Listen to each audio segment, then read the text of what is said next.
Bismillahirrahmanirrahim. Assalamualaikum warahmatullahi wabarakatuh. Selamat siang, salam sejahtera bagi kita semua.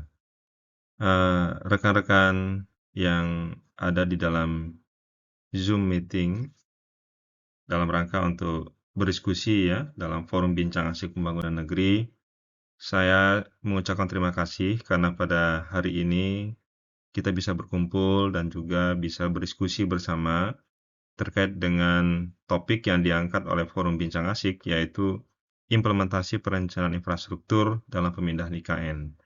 Pertanyaannya adalah, dapatkah lebih baik dari saat ini? Tentu saja, rencana pembangunan ibu kota negara kita pada saat ini sudah menjadi sebuah keputusan politik. Karena dia sudah menjadi keputusan politik, maka kita semua patut untuk mendukung pembangunan IKN ini. Sudah ada dalam undang-undang yang menyebutkan ibu kota negara kita akan pindah ke Nusantara yang berada di Pulau Kalimantan, maka dengan berbagai macam tantangan yang muncul di dalam prosesnya nanti, kita harus bersama-sama berpikir untuk memastikan pembangunan IKN di Kalimantan tersebut bisa berjalan dengan baik. Seperti yang tadi sudah saya sampaikan, bahwa pemindahan IKN ke Kalimantan ini sudah menjadi keputusan politik bangsa kita. Dan kita sudah memiliki Undang-Undang Nomor 3 Tahun 2022 tentang Ibu Kota Negara. Yang berarti siapapun nanti yang menjadi pemimpin negeri kita, pemimpin partai-partai politik, dan juga mereka yang berada di DPR RI, itu harus mendukung proses pembangunan Ibu Kota Negara. Tentu saja proses pemindahan Ibu Kota Negara ini membutuhkan waktu. Presiden Jokowi sudah mengeluarkan 1 PP dan juga 4 Perpres, yang hal ini sebenarnya sudah cukup kuat untuk menunjukkan komitmen serius dari pemerintah untuk terus-menerus membangun IKN. Karena bagaimanapun, membangun sebuah kota tentu membutuhkan waktu yang sangat lama. Kita bisa lihat usia dari kota-kota yang ada di Indonesia. DKI Jakarta sekian ratus tahun, Bandung sekian ratus tahun, kemudian Semarang begitu juga, bahkan beberapa kota-kota kecil di tempat kita itu usianya sudah hampir 100 tahun.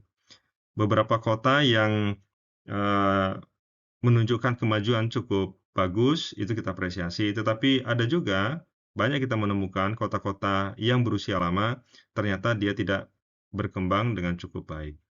Tetapi itu adalah sebuah fenomena perkotaan di negara kita, yang tentu saja menjadi lesson learned bagi semua pihak dalam rangka untuk membangun ibu kota negara. Kemudian, Presiden dan pemerintahan yang akan datang itu wajib meneruskan pembangunan IKN. Seperti yang tadi saya sampaikan, bahwa pembangunan IKN bukan lagi menjadi sebuah keputusan seorang pemimpin presiden, tetapi ini sudah menjadi keputusan kita bersama, yang terbukti sudah diproses melalui proses undang-undang. Para wakil rakyat kita yang berada di DPR RI sudah mendiskusikannya. Partai-partai politik yang membawa suara kita juga sudah menyuarakan pandangan mereka terkait dengan IKN. Dan itu ternyata melahirkan atau menggolkan undang-undang. Menandakan bahwa seluruh elemen di tempat kita, bangsa kita ini, meskipun ada pro dan kontranya, tentu berkeputusan untuk terus membangun ibu kota negara kita di Nusantara. Nah, konsep dari pembangunan ibu kota negara kita itu ada 3. Jadi dia ada forest cities, smart cities, ya, dan sustainable cities. Jadi tujuannya adalah menjadi kota cerdas berkelanjutan. Dan ini menjadi sebuah visi pembangunan kota masa depan. Bukanlah hanya kota yang ada di Indonesia, tetapi sudah menjadi kota global. Kota-kota di seluruh dunia mendorong pembangunan kota mereka yang ada pada saat ini, yang existing, dengan kota yang akan datang yang mereka akan kembangkan, itu dengan mengutip ya, atau mengacu pada kota cerdas berkelanjutan. Tentu saja hal ini menjadi sebuah mainstream dari dalam pembangunan perkotaan, dan kita sebagai planolog harus memastikan mindset kita ketika merancang kota itu dalam perspektif seperti ini. Dan tentu kita akan membutuhkan proses yang sangat panjang ya di dalam membangun ibu kota negara kita. Seperti saya sampaikan sebelumnya, Banyak kota-kota yang saat ini sudah berusia sangat lama, tetapi belum tentu berkembang dengan pesat. Hal yang sama bisa saja terjadi pada IKN. Tapi dengan pengalaman apa yang sudah pernah terjadi di kota-kota lainnya, kita tentu sangat berharap badan otorita IKN kita yang ada pada saat ini mampu untuk membangun IKN kita dengan baik, ya, dengan proses yang baik dan juga dengan prosedur yang baik. Sebab kita lihat beberapa kota-kota di Indonesia yang mencoba untuk membuat terobosan di dalam proses pembangunannya. Ternyata kan tidak dalam waktu yang cukup lama, kepala daerahnya atau wali kotanya dipanggil oleh pihak yang berwenang di masalah hukum. Jadi seringkali proses pembangunan yang progresif, yang agresif, ternyata itu bertentangan dengan proses administrasi hukum di tempat kita. Inilah yang kemudian menghambat proses pembangunan di tempat kita, dan ini menjadi tantangan bagi kita semua untuk mempelajari apakah memang betul begitu setiap proses pembangunan yang agresif dan progresif itu berisiko bertentangan masalah hukum. Fenomena ini saya kira harus bisa dapat diselesaikan oleh kita agar IKN terbangun, kemudian pihak swasta bisa banyak masuk ke IKN, karena bagaimanapun pemerintah kita memiliki keterbatasan anggaran untuk membangun kota ini ya secara komprehensif, dan belajar juga dari kota-kota yang ada pada saat sekarang ini. Juga kan kita lihat banyaknya ruko, banyaknya komersial area, hotel dan sebagainya, kan itu kontribusi pihak swasta untuk menangkap pasar yang memang terbentuk akibat adanya kegiatan pemerintahan. Dan ini saya kira juga harus terjadi di IKN, keterlibatan pihak swasta itu by manajemen. Jangan sampai seperti apa yang terjadi di kota-kota lain yang sudah existing pada saat ini, yang mana pengelolaan perkotaannya itu masih belum begitu optimal. Nah, memang pada saat sekarang ini Presiden sudah memutuskan ya agar sampai masa jabatannya di tahun 2024 IKN sudah memiliki bentuk yang kemudian nanti ditunjukkan dengan upacara 17 Agustus tahun 2024 yang akan dipimpin langsung oleh Presiden kita dilakukan di IKN. Ini artinya proses pembangunan infrastruktur dasar yang memang harus ada di IKN itu harus cepat dibangun. Nah, pemerintah sekarang ini sudah mempercepat proses itu. Bahkan beberapa waktu yang lalu kita membaca di media ya bahwa ada alokasi 58 triliun untuk tahun 2023 untuk membangun berbagai macam infrastruktur dasar di IKN. Dan ini menandakan bahwa pembangunannya akan sangat masif terjadi di sana, dan para pelaku jasa konstruksi kita banyak berkecimpung di sana untuk memastikan proses pembangunannya itu benar dan baik gitu. Walaupun ya tentu bisa saja ada banyak pihak yang mencurigai apakah betul proses pembangunan infrastruktur di sana berjalan dengan baik atau tidak. Sudah ada memang konsultan pengawasnya, tetapi apakah konsultan pengawas itu adalah konsultan yang benar-benar independen? Ataukah mereka merupakan bagian dari kontraktor dan juga perencana yang membangun IKN di sana? Ini di bidang jasa konstruksi ya, fenomena soal proses pembangunan yang tidak ajak atau tidak sesuai dengan apa yang direncanakan, tidak sesuai dengan mutu yang ingin dicapai, itu sudah menjadi diskursus di mana-mana. Dan fenomena ini yang terjadi di banyak kota, banyak wilayah di Indonesia diperkirakan terjadi juga di IKN. Nah, tentu untuk mencegah adanya mutu bangunan konstruksi yang jangan sampai tidak baik ya, harus dijaga supaya dia betul-betul baik, dibutuhkan konsultan pengawas independen. Bukan hanya dilakukan oleh konsultan pengawas proyek yang memang bagian dari kontraktor atau bagian dari proyek pemerintah sendiri, tetapi juga dibutuhkan mitra lainnya agar memastikan mutu dari bangunan yang ada di IKN adalah mutu yang baik dan memang bisa dinilai secara independen dan bertanggung jawab oleh berbagai pihak. Nah, untuk memproses pembangunan IKN di sana, ya, memang sudah ada kawasan induk pusat pemerintahan yang menjadi prioritas pembangunan. Karena di wilayah inilah sebenarnya ada banyak bangunan yang memang dibangun oleh pemerintah sendiri.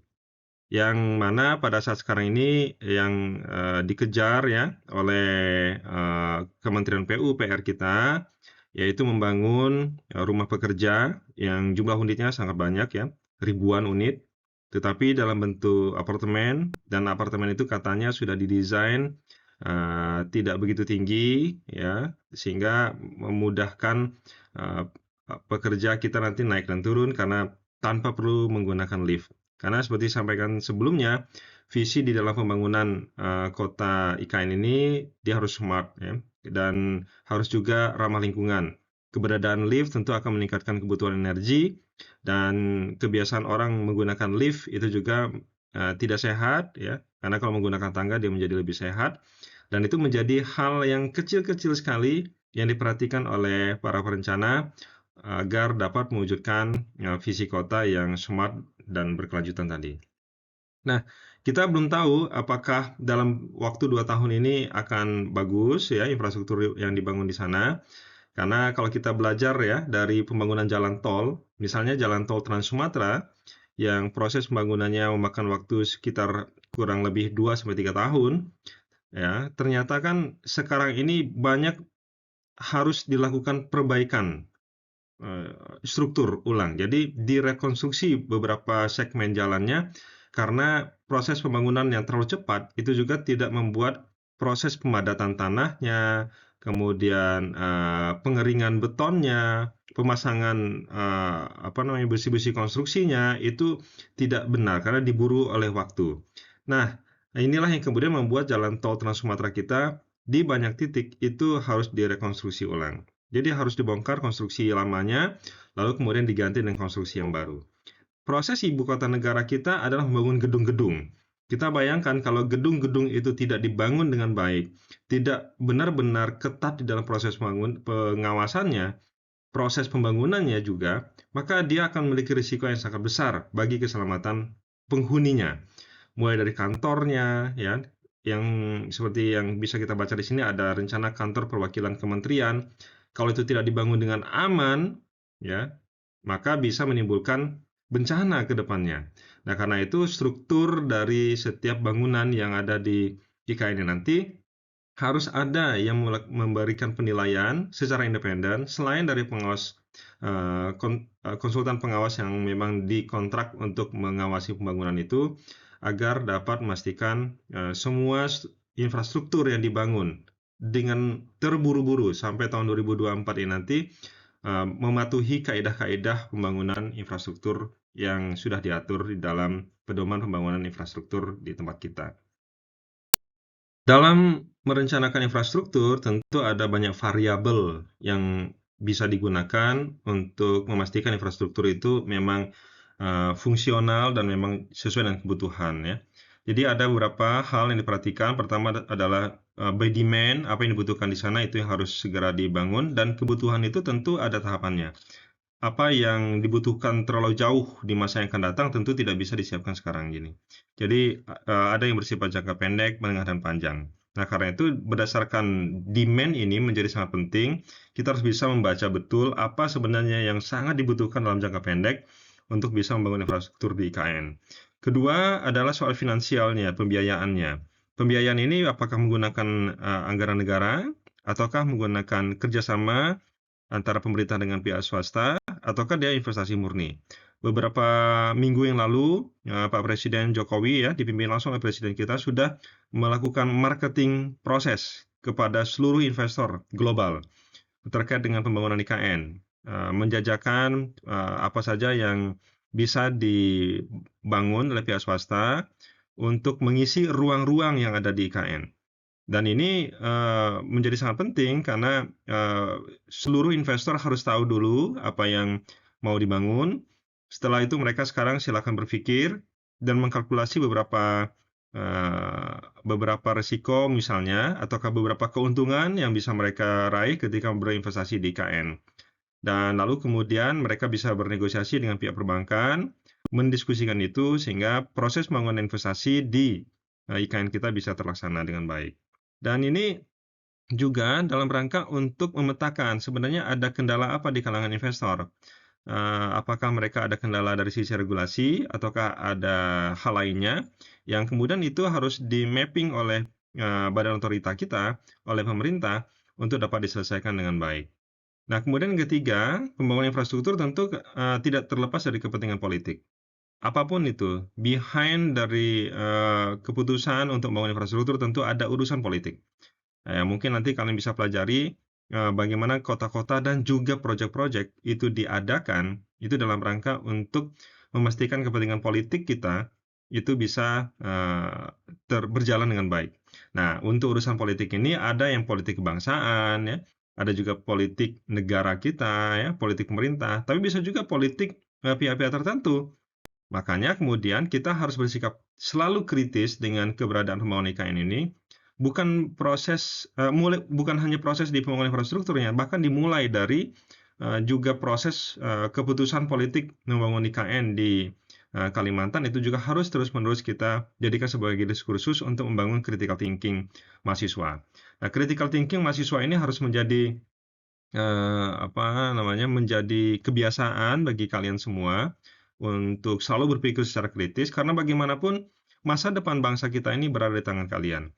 Kalau keputusan para senior kita ini memindahkan IKN ke Kalimantan, kalian nilai sebagai sebuah keputusan yang keliru misalnya, tunjukkan kekeliruannya, buktikan kekeliruannya, baru kemudian itu didesakkan ke pemerintah untuk dievaluasi. Tetapi kalau misalnya ternyata menurut kalian baik, maka proses pembangunannya dan juga visi ke depannya itu harus kalian kritisi agar sesuai betul dengan apa yang diharapkan oleh bangsa kita. Bangsa kita sudah berharap kepada anak-anak muda yang ada saat ini agar mampu berpikir kritis, karena pada akhirnya nanti kalianlah yang akan meneruskan estafet pembangunan bangsa kita. Seperti yang saya lakukan pada saat hari ini, mungkin 20 tahun yang akan datang, kalianlah yang akan melakukannya untuk merefresh dan juga memberikan guidance kepada anak-anak muda, mahasiswa yang di masa yang akan datang agar mereka selalu berpikir kritis. Jadi apa yang termuat di dalam proses apa yang dilakukan pada saat ini oleh pemerintah, semuanya itu harus termuat di dalam dokumen pembangunan. Bukan hanya dokumen pembangunan negara kita, ya, di dalam RT/RW nasional kah, atau Renstra nasional kah, bahkan sampai di level yang lebih teknis lagi, atau yang lebih administratif lagi. Misalnya di RT/RW IKN, sudah ada atau belum? RT/RW-nya sudah ada atau belum? Infrastrukturnya juga yang mau dibangun sudah ada atau belum? Kemudian RDTR-nya, RUTR-nya itu sudah ada atau belum? Kalau sampai hari ini belum ada, lalu apa pedoman di dalam pembangunan IKN? Jangan-jangan mereka bukan membangun dalam perspektif RT/RW dan juga RDTR, tetapi perspektifnya adalah perspektif master plan. Nah, kalau sudah ada, tiba-tiba sudah ada master plan pembangunan IKN, tentu ini sebuah proses administrasi yang juga keliru. Nah, ini yang tadi saya sampaikan sebelumnya, ya, proses-proses pembangunan yang bersifat agresif dan progresif, kalau itu tidak ditopang oleh dokumentasi dan perencanaan yang baik di dalam dokumen-dokumen yang resmi negara kita, maka itu bisa berpotensi negatif di masa yang akan datang. Juga harus dipastikan apakah sudah tertuang di dalam RT/RW Kaltim. Apakah sudah tertuang juga dalam RT/RW kabupaten kota di sekitarnya? Apakah kabupaten dan kota di sekitarnya itu sudah mengadopsi keberadaan IKN? Karena kalau dia ternyata tidak teradopsi dan bahkan kemudian bertentangan dengan RT/RW yang sekitarnya, ya, akhirnya ini bisa menimbulkan masalah. Jadi tekanan politik dalam pembangunan IKN dan juga infrastruktur jangan sampai itu merusak tatanan dokumentasi perencanaan pembangunan di tempat kita. Nah, karena itu kalian harus, atau bahkan kita semua harus terus-menerus mendukung kebijakan pemerintah, tetapi secara bersamaan bentuk dukungan yang kita berikan bukanlah dukungan yang membabi buta. Kita harus terus juga membangun critical thinking kita yang kita share kepada bangsa dan negara kita, kepada pemerintah kita, agar mereka bisa membangun IKN, membangun negeri kita itu secara berkeadilan. Nah, sebagai penutup, saya ingin membuat kesimpulan, ya, yang saya sebutkan kesimpulan awal, karena apa yang saya sampaikan ini saya harapkan bisa memancing atau memantik diskusi di level kalian, sehingga bisa menjadi sebuah kesimpulan akhir terkait dengan apa yang menjadi tema yang diangkat pada hari ini. Kesimpulan awal dari saya adalah karena sudah menjadi keputusan politik negara dan bangsa, maka IKN pasti akan terus berproses. Seperti yang saya sampaikan sebelumnya, bahwa sudah ada undang-undangnya, sudah ada PP-nya, sudah ada perpresnya, proses pembangunan juga sudah dilakukan di sana, maka sudah seharusnya kebijakan politik untuk membangun IKN ini terlaksana di IKN. Hanya saja saya juga menawarkan ya diskursus kepada kalian, kalau menurut kalian itu proses pembangunan IKN kita salah kaprah, bahkan keputusan membangun IKN juga salah kaprah, maka silakan untuk melakukan kajian untuk menjustifikasi hal tersebut dan melakukan penilaian terhadap hal tersebut agar bisa menjadi pertimbangan pemerintah kita di masa yang akan datang untuk meneruskan ataukah tidak pembangunan IKN. Hanya saja jangan sampai yang kita lakukan itu mendukung ataukah menolak pembangunan IKN itu tidak berbasiskan pada kajian yang komprehensif. Tidak mengacu pada pandangan yang komprehensif. Pandangan yang melihat masa depan dari berbagai macam sudut pandang. Nah, kalau kita bisa membangun critical thinking semacam itu, maka akan memastikan bangsa kita ini akan terus terbangun dan terus eksis. Jangan sampai nanti karena hilangnya mahasiswa-mahasiswa kritis, maka akhirnya membuat masa depan bangsa kita menjadi tidak menentu dan bisa saja negara kita akan menjadi negara hilang ya karena tidak mampu untuk berdiri tegak sebab semua SDM-nya ya, yang muda itu ternyata tidak memiliki critical thinking yang memadai untuk menjaga keberlanjutan bangsa kita. Yang kedua, infrastruktur dijanjikan akan lebih baik dari apa yang ada pada saat ini. Namun saya melihat juga proses pembangunan yang terburu-buru, proses pembangunan yang tidak menghadirkan proses yang smart, gitu ya. Ini mengkhawatirkan. Mengkhawatirkan kenapa? Sistem drainase, air bersih, gas listrik, telekomunikasi itu belum dibangun oleh pemerintah di sana. Tiba-tiba beberapa bangunan pendukung juga sudah ada. Pertanyaannya adalah ketika di sistem jaringannya itu sudah mempertimbangkan kebutuhan di masa yang akan datang ataukah tidak? Jika tidak, maka seperti yang terjadi di banyak kota kita ya, ada spam, ada proyek air minum yang terbangun di banyak kota yang menggali-gali jalan raya kita, yang merusak jalan raya kita. Kemudian kita juga melihat kabel-kabel telekomunikasi dan bahkan listrik itu bergelayutan di mana-mana. Dan ini terjadi karena memang tidak terplanning dengan baik. Tidak diproses juga proses pembangunannya yang baik. Jadi kalau di IKN hari ini ada pembangunan sistem drainase, pertanyaannya adalah apakah sistem drainase yang mereka bangun itu juga sudah menyediakan ruang bagi jaringan air bersih, jaringan gas, listrik, telekomunikasi di bawah tanah kita. Kalau tidak, maka kita tentu sangat wajar meragukan proses pembangunan infrastruktur di sana sudah menganut smart and berkelanjutan seperti yang dijadikan sebagai visi pembangunan IKN kita. Nah, karena itu ini harus kita plototi.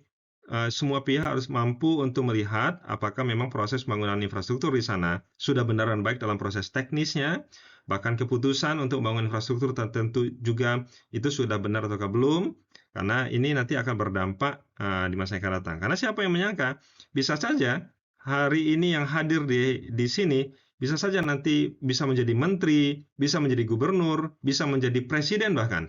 Dan ketika kalian hari ini tidak menyiapkan diri, memantau proses pembangunan bangsa kita, maka di masa yang akan datang ketika kalian menjadi pejabat tinggi negara kita, ini akan kesulitan untuk memperbaikinya. Jadi apa yang terjadi hari ini akan berdampak di masa yang akan datang. Karena itu kalian harus memastikan, karena kalian adalah pemilik masa depan, maka kalian harus memastikan apa yang terjadi saat ini harus benar. Harus benar, jangan sampai nanti merugikan kalian di masa yang akan datang. Nah, terakhir, saya menilai bahwa kita kekurangan expert generalis. Yang kalau expert spesialisnya, yang spesialis jalan, ahli jalan, ahli teknologi tertentu, ahli transport, ahli perencanaan kota, semuanya sudah ada. Dan ahli-ahli ini bejibun, ada banyak sekali. Tetapi yang menjadi tantangan kita hari ini adalah bagaimana kita menyiapkan expert generalis. Expert generalis adalah mereka yang mampu menghimpun dan menghandle dan juga memanajemen para ahli yang ada saat ini agar dapat berkonsolidasi, berkoordinasi, termanajemen untuk mencapai tujuan bangsa menjadi lebih baik. Nah, saya berharap ya kalian nanti banyak membaca, banyak menulis, banyak berdiskusi, dan terus-meneruslah menulis dimanapun terkait dengan isu-isu bangsa kita. Isu-isu yang memang menjadi bidang kalian. Dengan begitu nanti kalian bisa mendapatkan ya framing yang baik terkait bagaimana melihat suatu kasus, tidak hanya kasusnya itu saja yang kalian lihat, tetapi variabel di sekitarnya itu ada apa saja, yang kemudian membuat kita mampu untuk memanajemen expert apa saja yang harus dilibatkan untuk menyelesaikan masalah-masalah di tempat kita. Dan expert itu adalah expert spesialis ya, karena kalian harus menjadi, ada juga yang menjadi expert generalis untuk memanajemen para ahli-ahli yang ada pada saat ini. Ya, mungkin itu yang bisa saya sampaikan kepada kalian. Mudah-mudahan apa yang saya sampaikan ini bisa bermanfaat bagi kalian semua dan kita semua, agar kita bersama-sama dapat membangun bangsa kita dengan baik. Isu IKN harus kalian lihat secara kritis. Isu IKN bukan suatu kebijakan yang mati, jadi kebijakan yang nggak boleh diganggu, tidak. Bisa saja kalian kritisi, mulai dari kebijakan pembangunan IKN-nya sampai visi IKN ke depan. Karena seperti yang saya sampaikan tadi, bisa saja 20 tahun yang akan datang atau 30 tahun yang akan datang, kalian yang akan menghuni IKN sebagai pejabat-pejabat tinggi. Dan kalian harus ingat betul apa yang saya sampaikan pada hari ini, jangan sampai kediaman kalian sebagai anak muda, sebagai generasi muda, sekarang itu akan merugikan kalian di masa yang akan datang. Karena masa depan itu adalah milik kalian, masa sekarang ini adalah persiapan kalian untuk memastikan apa yang dilakukan oleh para senior kalian dalam memproses pembangunan bangsa negara kita dan termasuk IKN, itu di jalan yang benar. Nah, kalau itu bisa dilakukan, maka ke depan kalian akan menjadi pewaris ya masa depan bangsa kita yang sangat bagus. Apalagi di tahun 2045 nanti, bangsa kita akan merayakan kemerdekaan 100 tahun. Jangan sampai 100 tahun bangsa Indonesia itu tidak berdampak besar bagi dunia.